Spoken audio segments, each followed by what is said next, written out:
Has Putin's strategy in Ukraine finally been unveiled? Will it actually work?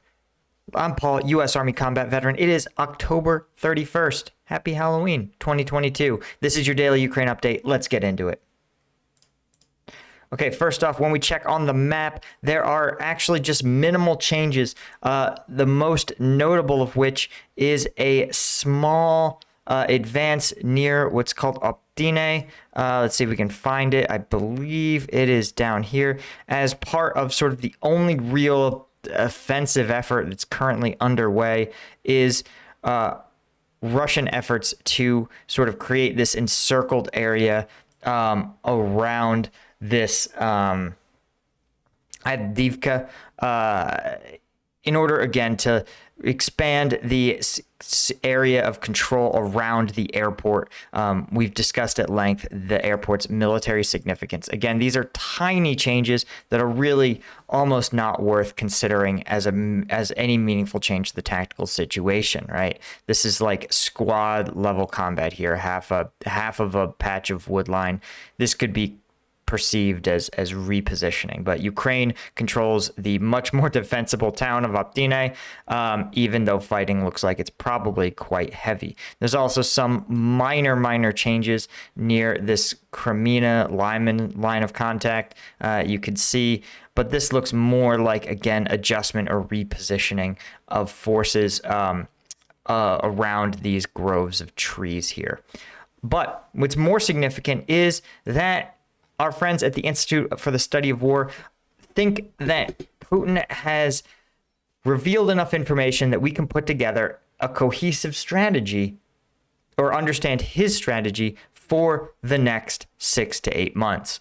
What's interesting is that they argue that it's not going to involve the use of tactical nukes or scaled back objectives or some other off-ramp.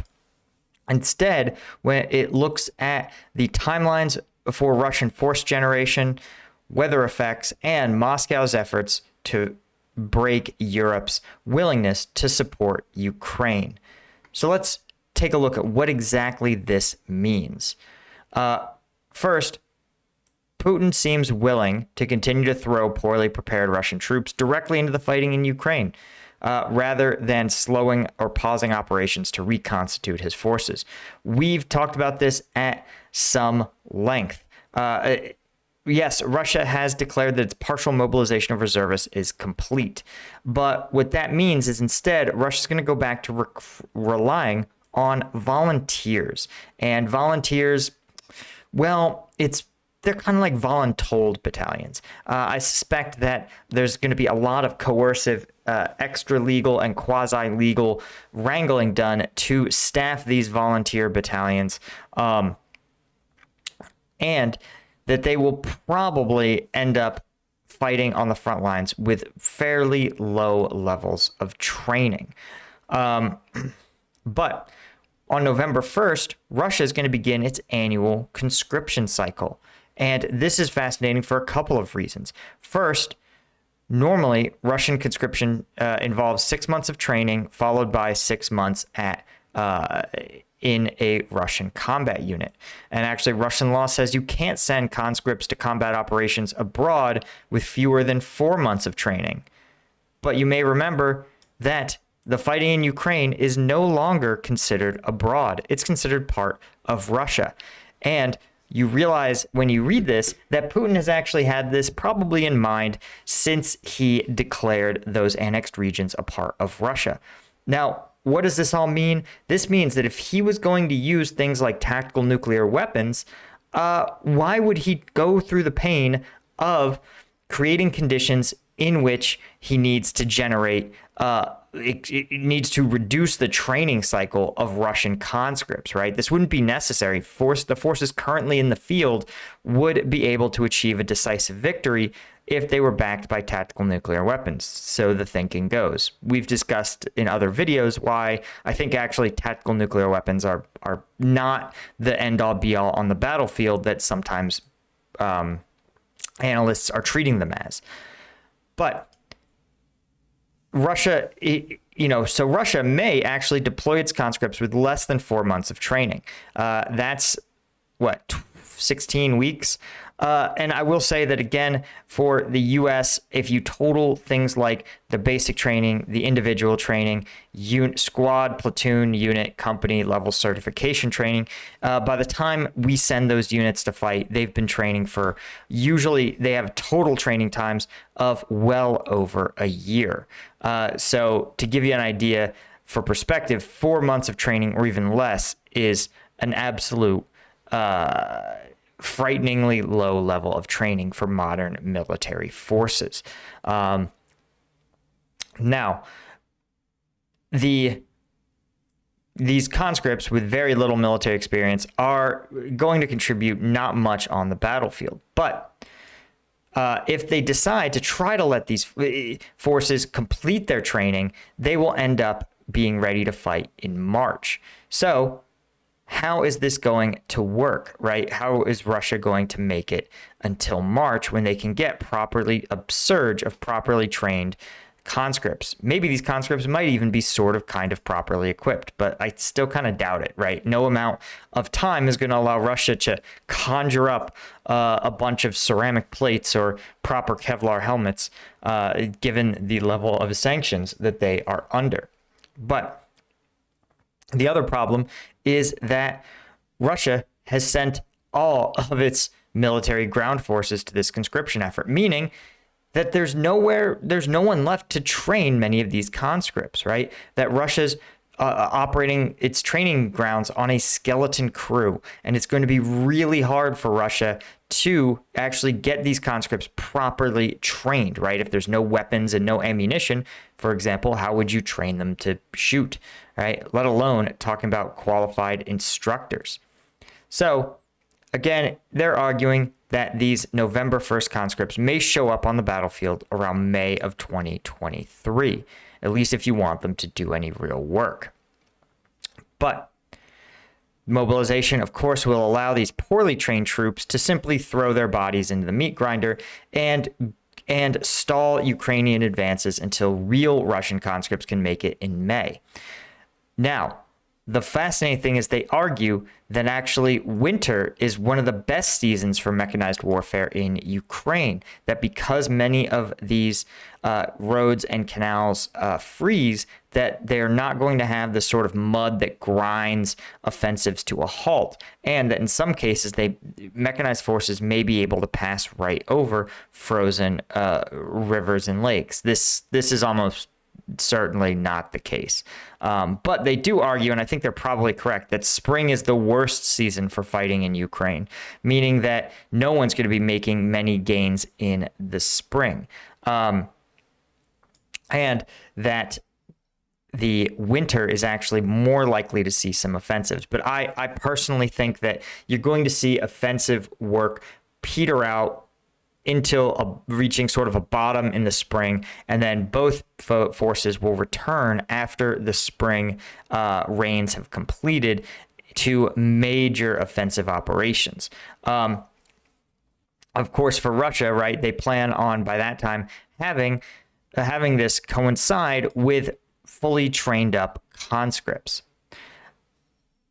And then, right, there's another part to Putin's plan that makes sense. It's not just about getting new warm bodies to the battlefield in time for the post-spring fighting season to begin, but he also needs Europe to stop supporting Ukraine, right? Russia has realized it will struggle. It would need a ton of conscripts to overcome Ukraine's technological advantage. But Russia is also hoping to use this winter, just like it's going to use this winter to shore up its fighting forces, it's going to shore up its economic and diplomatic position, right? And this is why Russia has benefits so much from creating events that are going to do two things: reduce the supply of energy into Europe and increase the cost of energy in Europe, right? Those two are sort of one and the same almost, but an example of increasing the cost would be destroying the Nord Stream pipeline, which is an event. While the Nord Stream pipeline wasn't actively bringing natural gas into Europe, it was a route that analysts believe in the future would would turn back on and send natural gas to Europe. And there was also a belief that Russia would cave before Europe did, since Russia needs the money worse than Europe. But with that blown up, it means that Russia still isn't going to be able to sell it, but it wasn't really selling it anyway. And instead, the price in Europe has spiked incredibly. And the idea, of course, is to make European governments, lose elections because the European voting public is freezing. Of course, these governments have tried to prepare their populations for a difficult winter, both by messaging that they should be prepared for high energy prices and have stocked up as much as possible on energy supplies, and are trying to get energy usage to drop, even if it means slowing their economies, right? But of course, in a way, this sort of slowing of energy usage might actually have the incidental effect of helping them fight inflation, as a slowing economy is one that's going to have slightly lower inflation. So this may actually prove somewhat beneficial in the long run for managing their economies.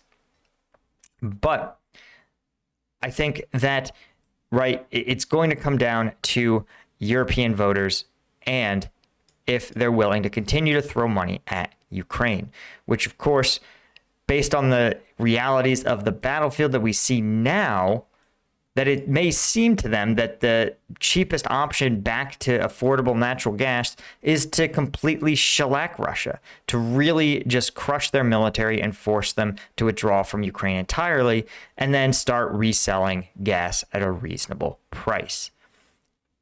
So all told, guys, that is what I think.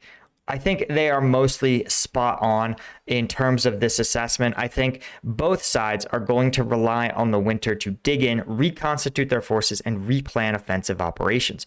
Russia, historically, this aligns with the Russian way of war. Throughout history, Russia has relied on not being a lightning fast war-fighting machine, but instead a slow-growing, but all-crushing war machine, right? The analogy of the Russian bear is true because it needs to wake up from hibernation, get itself going, but once it's awake, it can be an unstoppable juggernaut. Will this actually work in the era of modern warfare against Ukraine, a much more technologically equipped force? Only time is going to tell. But the reality is that regardless, Ukraine needs to be prepared for a serious fight. Its allies here in the US and Europe need to be prepared to back Ukraine through this winter, because the more work they can do over the next 6 months to a year, the harder a time Russia is going to have when it tries to resume offensive operations in the summer. All right, guys, that is all I had. Of course, if you want access to uncensored combat videos, you want to become a member of the Patreon, thanks my lieutenant tier patrons. As always, of course, if you want to also support the channel, ground.news, link is in the description. Great source to keep media transparent and to see the bias in media. And finally, hit subscribe. No veteran content creator has ever gone from 100,000 to 1 million subs in a year, but I think we can do it. Hit that subscribe button and help me out. I'll see you later.